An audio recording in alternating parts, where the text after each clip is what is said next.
ఆదేశాల ప్రకారంగా జిల్లా సమాచార ప్రజల సంబంధాల శాఖ అధికారి గారి పర్యవేక్షణలో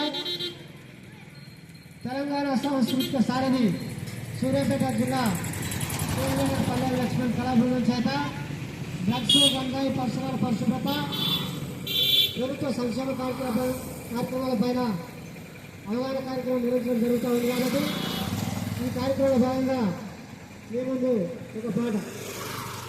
ఈగల కాలం అసలే దోమల కాలం మన ఇంటి వంటి పైన దాడి